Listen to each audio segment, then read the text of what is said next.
Hi and welcome to this new travelmentary. This episode starts in a hotel, the Pullman Hotel located right in Bruxelles-Midi train station, which is very convenient from a traveler's point of view. What's the plan for today?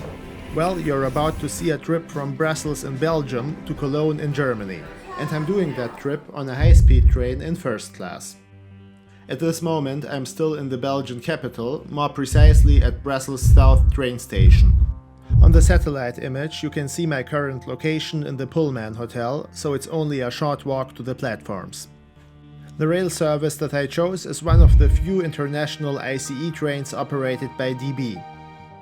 After a short stop at Bruxelles Nord, we will rush in southeastern direction to the region of Wallonia with the city of Liège, where we make another stop. Then we cross the German border and have a third stop in Aachen. From there we will travel straight to the city of Cologne, where this trip ends. I made an animation summarizing the key data of this trip. The journey has a duration of 1 hour and 50 minutes for an airline distance of approximately 114 miles. The train used is an ICE 3M. Bruxelles-Midi and Bruxelles South describe the very same train station. That's because the city of Brussels is bilingual, so there are French as well as Dutch or in fact Flemish speaking people.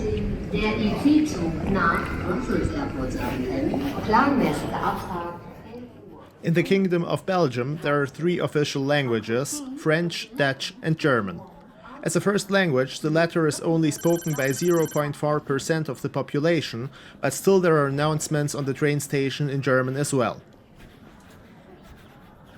Brussels South Station in its present form was opened in 1952. Before that there was a train station as well, but it was demolished and replaced by this modernist structure. In 2013 the station handled around 59,000 passengers per day. So it's certainly an important piece of transport infrastructure, but not as big as, let's say, Paris Gare du Nord. Okay, my train is the one leaving from platform 6A at 12:25, and you might ask what a little trip like this in first class actually costs. Well, I paid 63 euros and 90 cents in the Sparpreis Europa rate. For that money I get a better cabin, but no ticket flexibility. You also have Wi-Fi and service at the seat. Technically, you can visit a ban lounge with that rate, but here in Brussels there simply is no lounge that I could use. Okay, so let's go straight to the platform. Well, this is obviously not an intercity express, but this one on the right side is.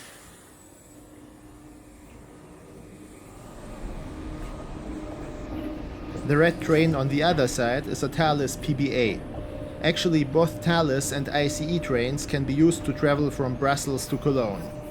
There are 2 Thalys videos on my channel that of course I recommend watching so that you can find out for yourself which train service best suits your travel needs.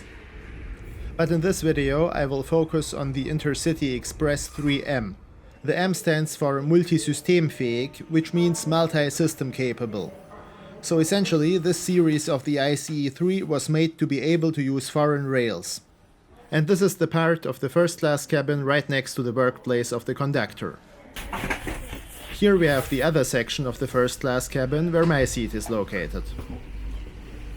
I reserved seat number 12 when I booked the ticket, and the seat reservation system did work without any issues.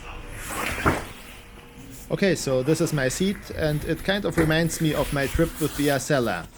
It simply doesn't look as new and sleek as for instance in the Frecciarossa. On the positive side, they have some newspapers here, but they are all in German.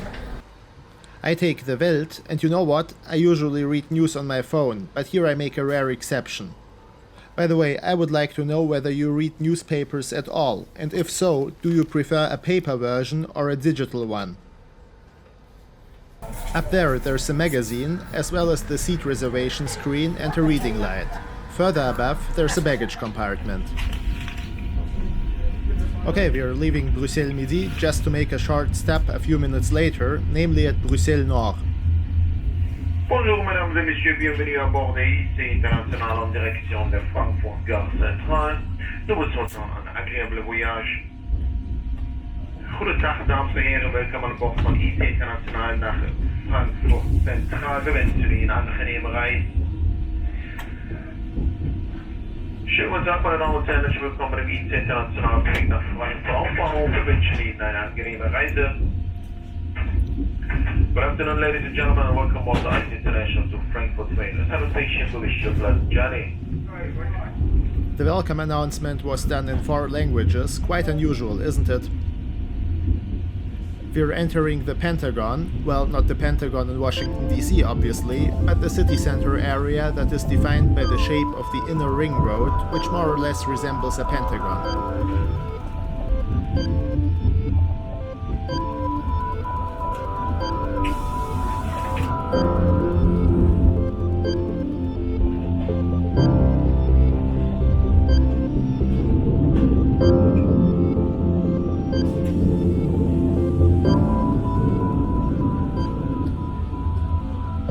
This is Bruxelles Nord, the northern train station. Not really a beauty from that perspective, but actually the main hall looks interesting. Let's see how the internet connection works. It takes some time, but eventually it loads the websites.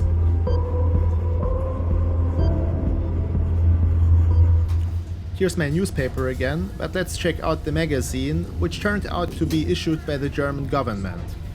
New Thinking for the Climate, it says.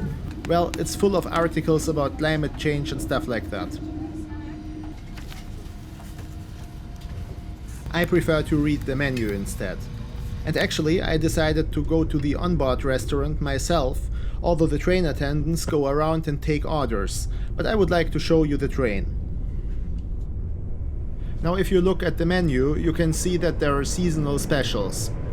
There's also a range of breakfast options, salads, soups, main courses, plates for children, desserts, and all kinds of beverages, including German beer and wine. That sounds very promising, but let me clarify here that they don't cook the meals on the train. As far as I know, they just reheat them. So it's the same as on a plane.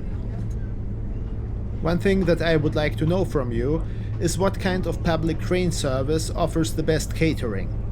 My personal favorite in that regard is the Eurostar, but maybe you know something that's equally good or even better. So, hallo.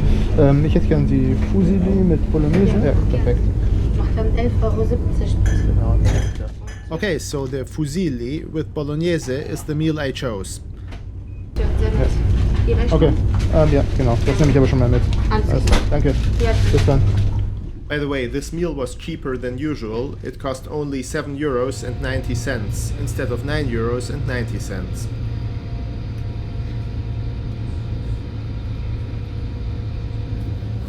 Dames en heren, over enkele minuten bereiken wij Leuk.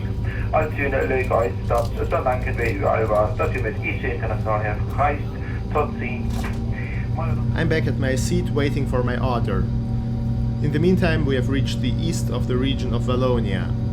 For a long time, Wallonia's business model was based on iron and coal, but those times are over. The unemployment rate skyrocketed when that industry broke away. Today, the economic situation has become slightly better, I think, with a focus on developing new industries.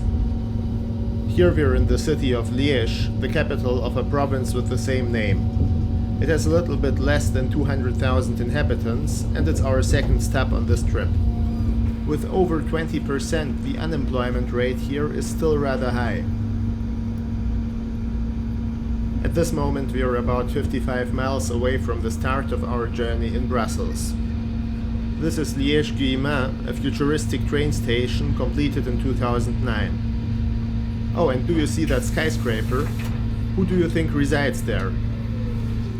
Let's postpone the answer, because the train attendant brought me what I ordered earlier in the video. So what you see on the tray table cost a total of €13.20. And this is an image of the train station. I really like the design made by Santiago Calatrava. But what's your opinion? Okay, so I asked you about the modern tower, which looks kind of strange between all those old buildings, doesn't it? It's called Tour Paradis, or Paradise Tower, and it's the headquarters of the tax office in Liège. Well, I read that Belgians are among the highest taxed people on this planet, so it's not really surprising that the highest office tower in town belongs to the taxman.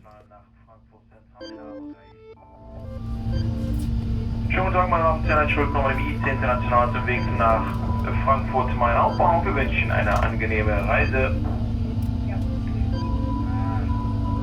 Good afternoon, ladies and gentlemen. Welcome aboard the IC International to Frankfurt Main Central Station. We wish you a pleasant journey. As I said earlier in the video, they try to develop new industries, and an example for that strategy is the airport of Liège. It is important for cargo, and actually the Chinese e-commerce giant Alibaba wants to build a logistics hub there. I would like to feature Liège Airport in a future flight report about TUI Fly Belgium. For the time being, let's enjoy this train trip. I'll be quiet for the following 30 seconds.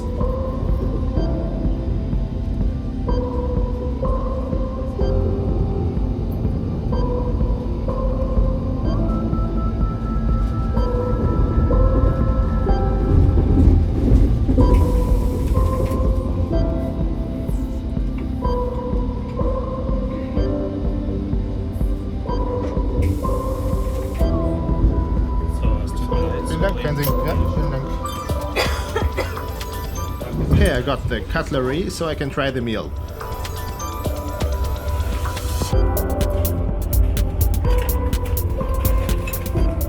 In my opinion, it's okay, nothing special though, but keep in mind this is not the Orient Express.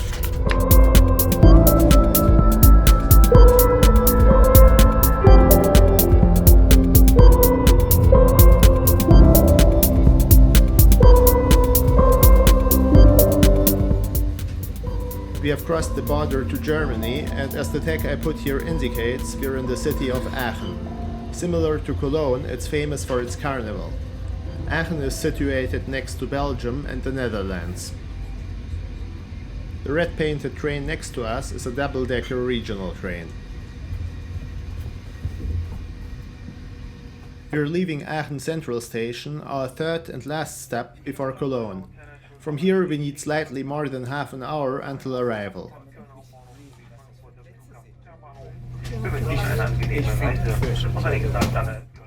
In the background, a senior citizen was complaining about Deutsche Bahn, using the word fürchterlich to describe DB. That leads me to a touchy topic. The German railway company faces a lot of criticism. Much of it has to do with delayed trains. But how bad is it? Well, if you regard DB's own statistics, you have to understand that the state-run German company uses a very interesting definition of delays. So basically, any train with a delay of less than 6 minutes is not counted as a delayed train. You can see that by that definition, in 2019, over 90% of trains were on time. But you can also recognize that DB seems to struggle more in summer and in autumn or winter respectively, which makes sense. The road here is a section of the A4, which leads from Aachen to Cologne. Now it's only 1 kilometer to Cologne Central Station. Time for me to summarize this trip. Well, it wasn't spectacular, but it was okay.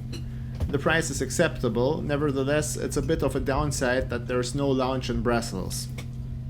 Another thing is that you have to pay extra for the meals. I think they are not too expensive though. The cabin in this train is clean and the seats are comfortable. The employees were nice, the train was on time, and I would definitely travel with DB again. And actually I did. There will be another international ICE video on this channel where I tested on a different route. Again, I would like to read your thoughts in the comment section below. What is your experience with Deutsche Bahn? Do you like the ICE? And what do you think about how DB defines delays? I find it very creative to say the least, and I will probably further elaborate on that topic with new figures in the other ICE video that I announced. It will be interesting to see how DB performs this year. Okay, we are pretty much in the city center of Cologne, and if you look closely, there are very few old buildings here, which has to do with the distractions that resulted from the Second World War. Here's how the city looked in 1945. The way Cologne was rebuilt afterwards is kind of controversial and resulted in what you see today. In case you have already been to Cologne, please tell me how you like the city and its architecture. For me, it's always interesting to read your opinions, so please don't hesitate to leave a comment. Anyway, we are at Cologne Central Station, where you see this beautiful ICE 4, which I'm also going to review in future.